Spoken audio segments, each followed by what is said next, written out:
Welcome to the Coach's Corner.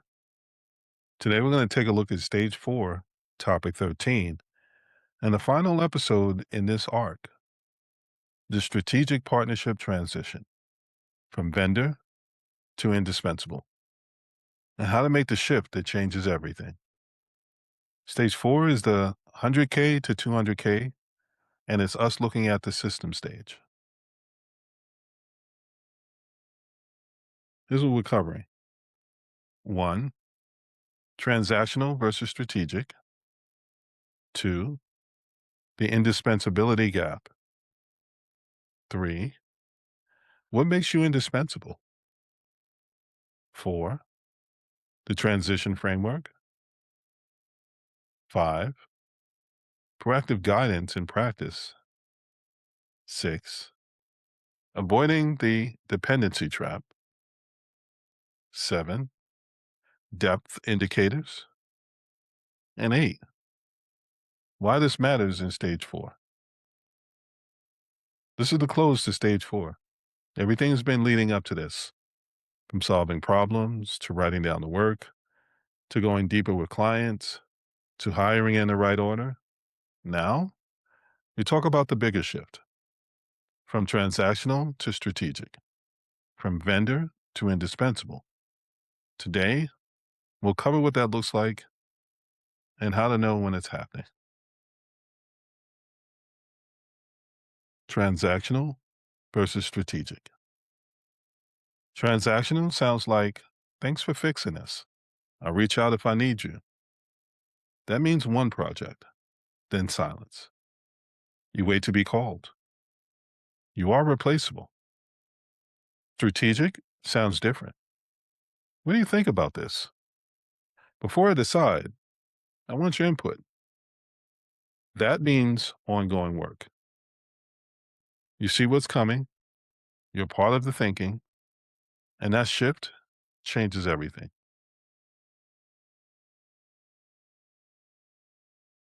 The indispensability gap. Happy clients can still leave. That matters. The goal is not just satisfaction. The goal is depth. Helpful means they appreciate you, but they have options. Valuable means they prefer you, but someone else could still help. Indispensable means they consult you first. They cannot imagine deciding without you. That is the shift. That's what we're talking about, and that's the goal. From helpful to essential.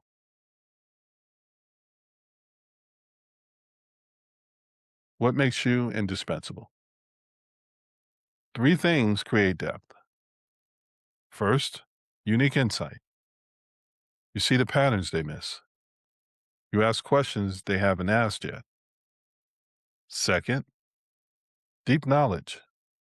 You understand their business, not just your piece of work. Third, proactive guidance.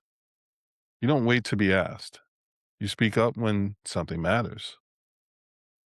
This is what changes your role. You're not just delivering, you're helping them decide.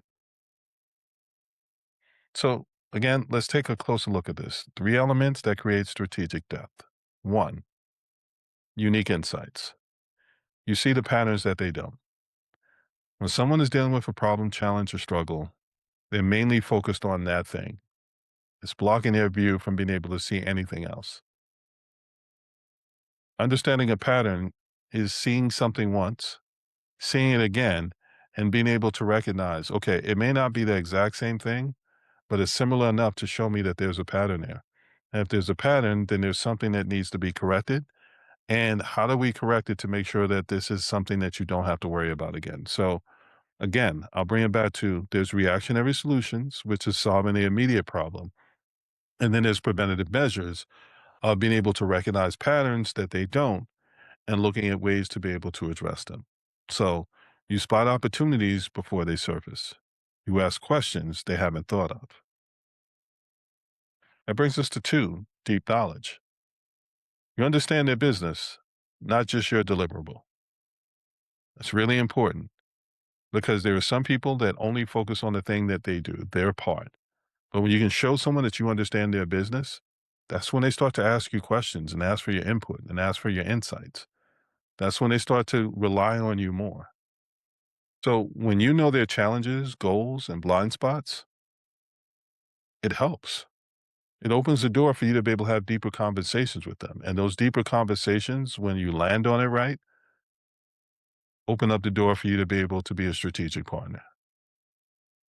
The idea and the goal is not to prescribe, but to get them to describe. That's how you get to know what their challenge, goals, and blind spots are. Yes, you can see certain things on your own, but it's like going to the doctor's office. They may be able to look at you and say, you know what, I got a pretty good idea of what it is. But they still make you go through the steps of answering the questions so that they can validate that it's not just something that they pulled out of thin air. They listen to what you were going through. They listen to your problems, challenges, and struggles. They listen to what your goal is, and then they prescribed. Deep knowledge, you're specific, not surface level. By asking the right questions, people don't wonder if this is just something random that you made up to get paid. It's them realizing, you know what, you took a genuine interest, you listened before you gave that feedback. Three, proactive guidance. You don't wait to be asked. You're already thinking 3 steps ahead, and you speak up when you see something important. When you can ask those initial questions and you can prove that you understand their business, not just the deliverable that you can give, you know their challenges, their goals, and their blind spots. You're specific, not just surface level. It allows you to be able to speak up without waiting to be asked.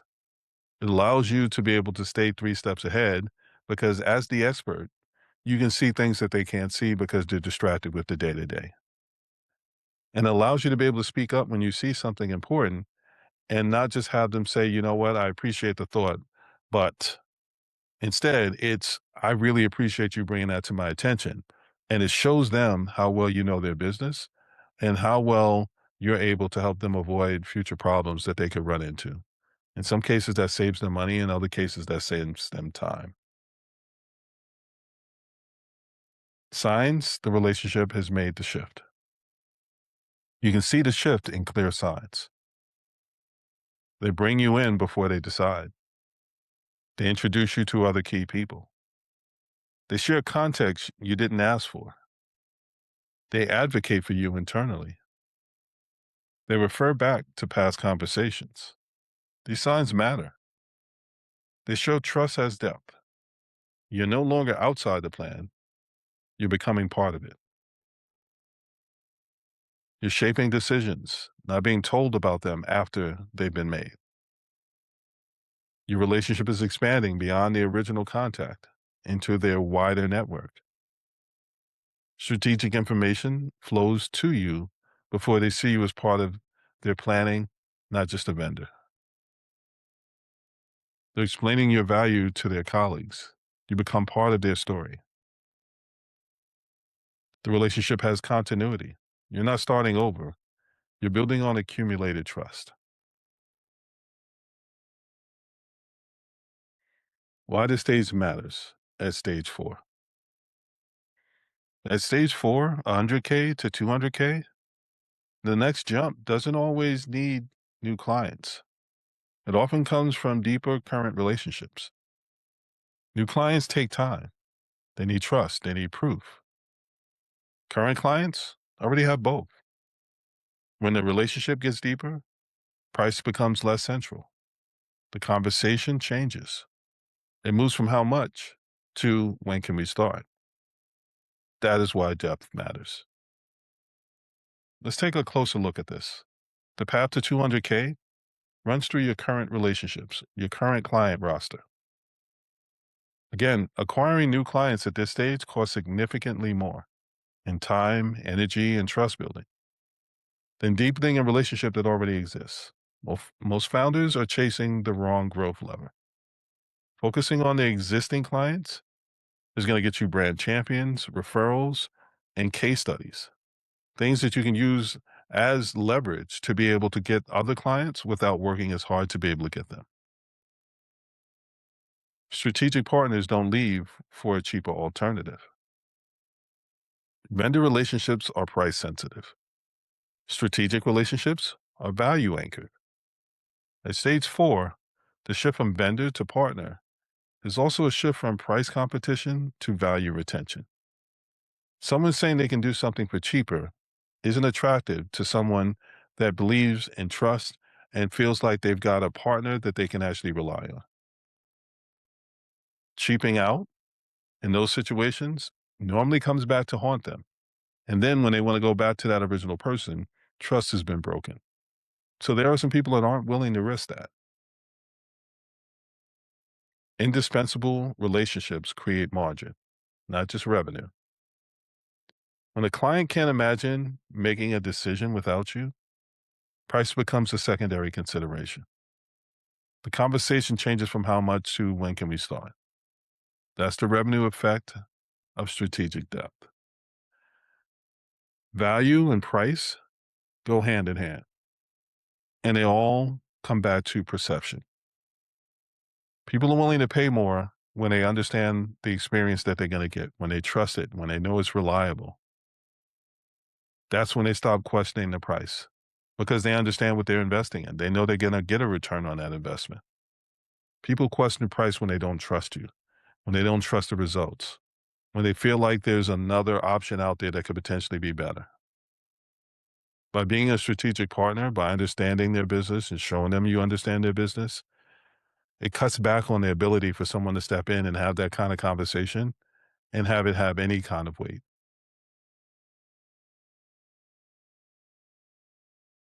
Summary: the strategic partnership transition in plain terms. Here's the simple truth: transactional relationships end when the project ends. Strategic relationships starts before the decision is made. Indispensability is built from insight, knowledge, and guidance. You can see the shift through clear signs. They bring you in early, they share more, they ask for your view. At stage four, depth is the growth lever. Not more noise, not more chasing, deeper relationships with the right clients. That is how this stage closes. That is how you move from 100K to 200K and 200K plus. Strategic partners get called before a decision is made. They seek out your unique insight. They want you to tell them what you see that they don't. They understand that you have a deeper knowledge. You have an understanding of their business. You offer proactive guidance. You speak up when things are showing up. When they bring you in before deciding and introduce you internally and share more context you didn't ask for, that's the transition signal. That's when you know that you've switched from vendor to someone that they value. That is what you're going for.